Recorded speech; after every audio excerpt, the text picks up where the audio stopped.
তারেক চমৎকার, গণতন্ত্রের পাহারাদার, গণতন্ত্রের পাহারাদার, গণতন্ত্রের পাহারাদার। আপনারা জানেন আমাদের সীমান্তে গেরুয়া সন্ত্রাস এসেছে। এই জন্য হলো গেরুয়া সন্ত্রাস মোকাবেলায় বাংলাদেশের ফরেন পলিসি থেকে শুরু করে নতুন করে সবকিছু আমাদেরকে সাজাতে হবে। এই গেরুয়া সন্ত্রাসের শিকার মোদি যখন বাংলাদেশে এসেছিল, আপনারা সবাই রাজপথে নেমেছিলেন এবং অনেকে শহীদ হয়েছিলেন, জেলে গিয়েছিলেন, মনে নাই আপনাদের?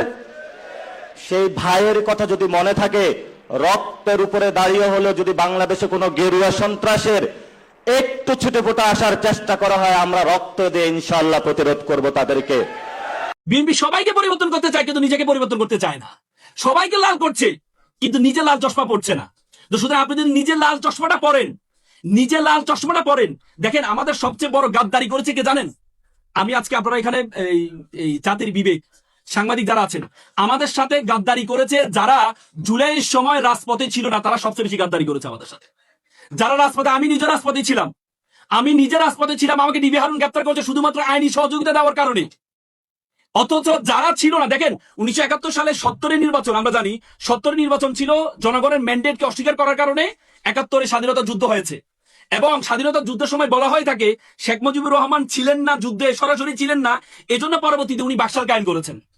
এবারে জুলাই যুদ্ধে যাকে আমরা সবচেয়ে ভালোবেসে প্রধান উপদেষ্টাকে আমরা উপদেষ্টা বানিয়েছি, সবচেয়ে বেশি ভালোবেসে ওনাকে বানিয়েছি, উনি আমাদের সাথে সবচেয়ে বেশি গাদ্দারি করেছেন।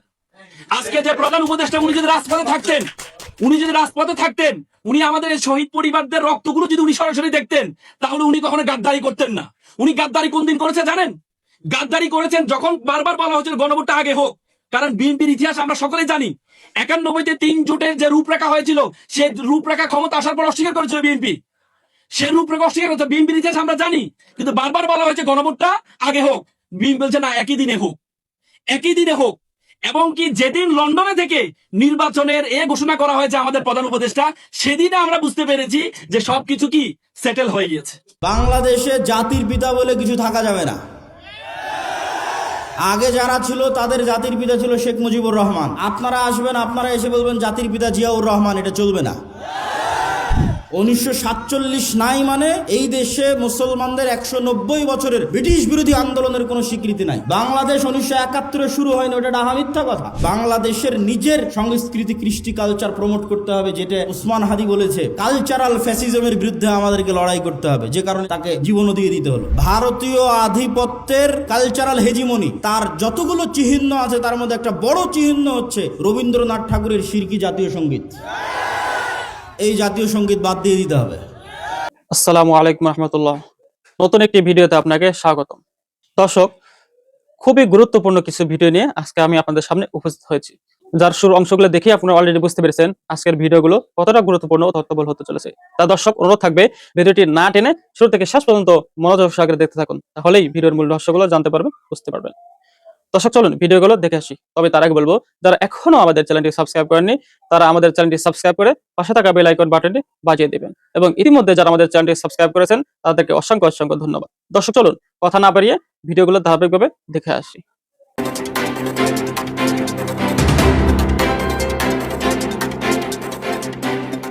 জাপান বাংলাদেশকে নিয়ে অনেক চিন্তা করে। তারা একটা কথা বলেছে যে বর্তমান সংসদটা অতীতের গতানুগতিক সংসদের একটু ব্যতিক্রম আমাদের কাছে মনে হচ্ছে। তোমরা যেমন একদিকে প্রতিবাদ করছো, আরেকদিকে তোমরা সহযোগিতাও করছো। এইভাবে যদি তোমরা তোমাদের দেশকে ভালোবাসো, তাহলে আমরাও তোমাদের প্রতি ভালোবাসা বাড়িয়ে দেব। এটা কিন্তু তাদের একটা অত্যন্ত মজবুত বার্তা এই দেশ এবং জনগণের জন্য। আমরা তাদের সাথে আলোচনায় তারা কি কি করতে পারে, অনেক বিষয় নিয়েই তাদের সাথে আলোচনা হয়েছে। এর মধ্যে একটা বিষয় ছিল, আমাদের দেশে আপনারা জানেন যে বিপুল সংখ্যক ক্যান্সারের রোগী আছে। তাদেরকে বাংলাদেশে আমরা ভালো চিকিৎসার ব্যবস্থা এখনো করতে পারিনি। আমাদের 2-1টা ক্যান্সার হসপিটাল ডেডিকেটেড যেগুলো আছে, এগুলো এনাফ ইকুইপ না এবং সেইভাবে স্কিলডও না, যার ফলে বিপুল সংখ্যক রোগীকে অনেক কষ্ট স্বীকার করে বিদেশের মাটিতে যেতে হয়। আর যাদের বিদেশে যাওয়ার সামর্থ্য নাই, তারা দুকে দুকে মৃত্যুর দিকেই ঢলে পড়ে। তা আমরা এই ক্ষেত্রে তাদেরকে অনুরোধ করেছি যে ফিজিবিলিটি স্টাডি করে, তারা ইনভেস্টমেন্ট বেসিসেও হতে পারে, আবার ফিলান্থ্রপিকও হতে পারে, যেভাবেই হোক তারা যেন আমাদের দেশে মানসম্মত বড় মাপের একটা ক্যান্সার ইনস্টিটিউট এবং হাসপাতাল গড়ে তোলে। শুধু হাসপাতাল হলে আমাদের লোকরা জানার সুযোগ পাবে না, কিন্তু এটা যদি ইনস্টিটিউট হয় তাহলে হাইয়ার স্টাডির দরজা খুলে যাবে, আমাদের আরো কিছু স্কিল লোক তৈরি হওয়ার একটা ব্যবস্থা হবে। তো তারা বিষয়টাকে সক্রিয় বিবেচনায় নিয়েছেন। আমরা আশা করছি যে এই ব্যাপারে তারা ইতিবাচকভাবেই আগাবেন। এরকম অনেক বিষয় তো আলোচনা হয়েছে, এই অল্প সময়ে 7-8 ঘন্টার আলোচনাকে সামারাইজ করা খুব কঠিন। হঠাৎ কি ঘটেছে দর্শক দেখেন, অবিশ্বাস্য জনসমর্থন ও বিরাট রাজনৈতিক শক্তি অর্জন করতে যাচ্ছে বাংলাদেশ জামাত ইসলামী। হ্যাঁ, বিরাট একটা সুখবর। পরিস্থিতি জামাতকে শক্তিশালী বানাচ্ছে। এটা জামাতের কোনো অর্জন নয়, জামাতের কোনো ভিশন, জামাতের কোনো প্রজেক্ট সফলতা এরকম না। সিচুয়েশন জামাতের প্রতি জনসমর্থন তীব্র থেকে তীব্রতর করছে। Situation, global politics, regional politics, আন্তর্জাতিক সমীকরণ জামাত ইসলামীকে আকাশচুম্বী উচ্চতায় নিয়ে যাচ্ছে। দর্শক, এই সুখবরটা আজকে আপনাদেরকে দিচ্ছি। আপনি দেখবেন যে আগামী দিনে বাংলাদেশে পঙ্গপালের মতো মানুষ জামাত ইসলামীকে চাইবে। যদিও 12 ফেব্রুয়ারি নির্বাচনের আগেও চেয়েছিল, কিন্তু ভোটের ফলাফল পাল্টে দেওয়া হয়েছে, কিন্তু আরো বেশি চাইবে। এমন বেশি পরিমাণ মানুষ জামাতকে চাইবে, ফলাফল উল্টে দেওয়ার সাহস কেউ করতে পারবে না। জাস্ট ওয়েট অ্যান্ড সি দর্শক। এবং শক্তি অর্জন করছে জামাত। এই শক্তি জামাতের চেষ্টার ফলে নয়, অটো। আমি মূলত বিশ্লেষণ করছি নাসিরউদ্দিন পাটোয়ারির একটা বক্তব্য। নাসিরউদ্দিন পাটোয়ারি নারায়ণগঞ্জের একটা মসজিদে গিয়েছেন এবং সেখানে তরুণদের, সাধারণ মানুষের যে আগ্রহ তাকে ঘিরে দেখে আমি অবাক যে নাসিরউদ্দিন পাটোয়ারিকে এত মানুষ পছন্দ করে তরুণরা। এর মানে কি দেখেন, নাসিরউদ্দিন পাটোয়ারি যে আপসহীন কথাবার্তা চাঁদাবাজের বিরুদ্ধে এবং দখলদারদের বিরুদ্ধে, মাস্তানদের বিরুদ্ধে, গডফাদারদের বিরুদ্ধে নাসিরউদ্দিন পাটোয়ারি যে হুঙ্কার গর্জন, এগুলো মানুষ পছন্দ করে। নাসিরউদ্দিন পাটোয়ারি তো এমপি, মন্ত্রী বা এরকম কিছু না, এমনকি প্রথম সারির সমন্বয়কও ছিলেন না। সেই নাসিরউদ্দিন পাটোয়ারির প্রতি এত আবেগ কেন থাকবে তরুণদের? তিনি একটা মসজিদে গেলে যে পরিমাণ লোক হয় স্বতঃস্ফূর্ত ভাবে, তারেক রহমান গেলেও এত পরিমাণ লোক স্বতঃস্ফূর্ত ভাবে হবে না। কেন নাসিরউদ্দিন পাটোয়ারির প্রতি এত আকর্ষণ কেন? একটাই কারণ, তিনি আপসহীন, তিনি বেপরোয়া কথাবার্তা বলেন, বিপ্লবী কথাবার্তা বলেন, অন্যায়ের বিরুদ্ধে তিনি জিরো টলারেন্স। তার জাস্ট কথা এবং তার সাহসিকতা, তিনি ভয় করেন না। এখান থেকে একটা বিষয় বোঝা গেছে যে তরুণ প্রজন্ম এটাই পছন্দ করে। নাসিরউদ্দিন পাটোয়ারি সাহসী, তিনি তরুণদের ভালোবাসায় মুগ্ধ। রমজান মাসে আমরা দেখেছি যে পুরো বাংলাদেশ ঘিরে ইফতার মাহফিল করেছেন এবং তারাবি পড়েছেন এই নাসিরউদ্দিন পাটোয়ারি। সাথে নাহিদ ইসলাম ছিল তার বস, দলের আহ্বায়ক, কিন্তু নাহিদ ইসলামের চাইতে নাসিরউদ্দিন পাটোয়ারির প্রতি মানুষের আবেগ আমরা বেশি দেখেছি।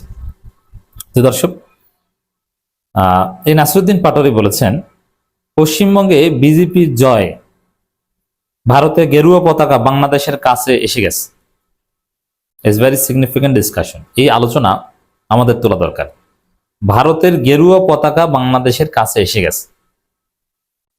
এর মানে এখন বাংলাদেশের সীমান্তে মুসলমান নির্যাতন হবে এবং মুসলমান শরণার্থীরা বাংলাদেশে আশ্রয় নেওয়ার চেষ্টা করবে, কুশিনের ঘটনা ঘটবে এবং এমনকি শরণার্থীদের ঢেউ নামতে পারে।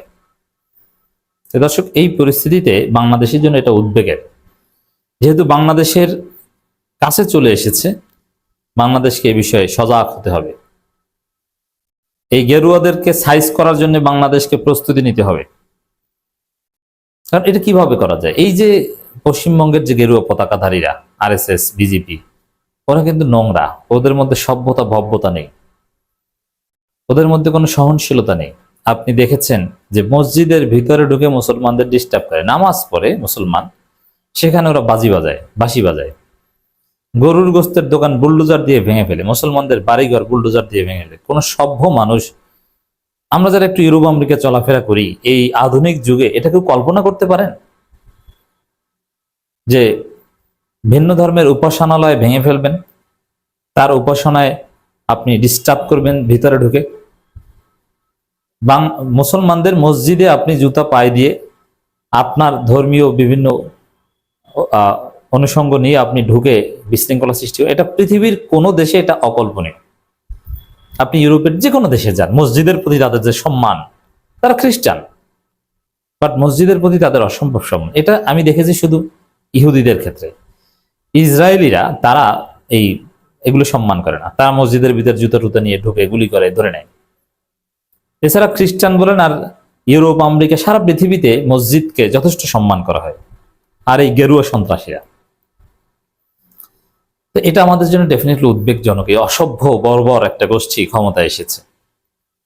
মজার বিষয়, এই শুভেন্দু অধিকারী এ আমার প্রতিবেশী ছিলেন এক সময়, ডিটেলস আর বললাম না, হোয়াট এভার। তো এখানে ভেরি ইন্টারেস্টিং যে জামাতের লাভটা কি, তাতে জামাতের শক্তির সাথে এর সম্পর্ক কি?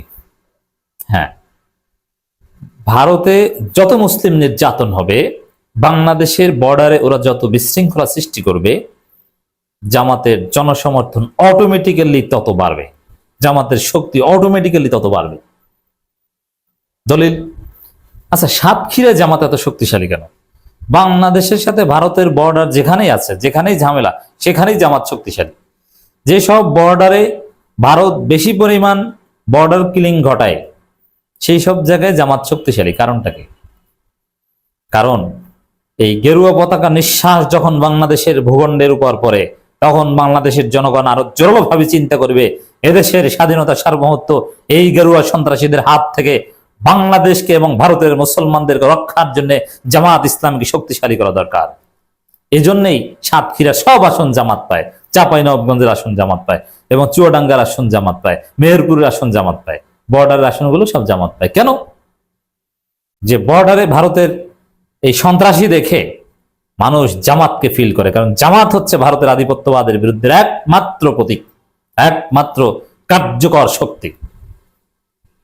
তা ভারত যত এভাবে ইরিটেট করবে, জামাতের শক্তি জনসমর্থন তত বাড়বে, মানুষ জামাতকে তত বেশি ফিল করবে, এবং জামাত এটা কাজে লাগাবে অটোমেটিক্যালি, এটা অটো হবে। আর এটা যে হবে তার প্রমাণ তো এই যে সীমান্ত এলাকাগুলোতে জামাত এমন কি দেখেন, এই যে সাতক্ষীরা, অথবা সাতক্ষীরা জামাতের কিন্তু বেশি টাকা পয়সা নেই, গরিব, তার চেয়ে সিলেট জামাতের টাকা পয়সা বেশি। আবার সাতক্ষীরা জামাত থেকে ওইরকম হেভিওয়েট কোনো নেতাও বের হয়নি। আপনি জামাতের সাবেক কোনো আমির, কোনো সেক্রেটারি দেখাতে পারবেন না যিনি সাতক্ষীরা থেকে এসেছেন। শিবিরের সভাপতি, কেন্দ্রীয় সভাপতি, এরা সাতক্ষীরা থেকে নরমালি হতে আমি দেখি না, এবং সাতক্ষীরা থেকে এসেছে এরকম হিট কোনো নেতাও নাই।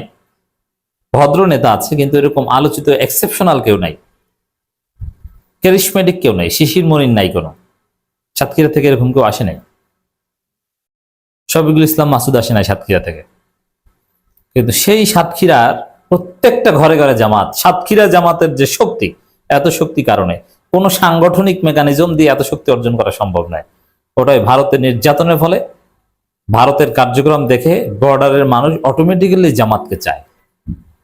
এখন এই যে গেরুয়া পতাকা বাংলাদেশের কাছে এসে গেছে, তাতে বাংলাদেশের মানুষ আরো বেশি জামাতকে চাইবে, এবং বাংলাদেশের জামাত জোয়ার তৈরি হবে।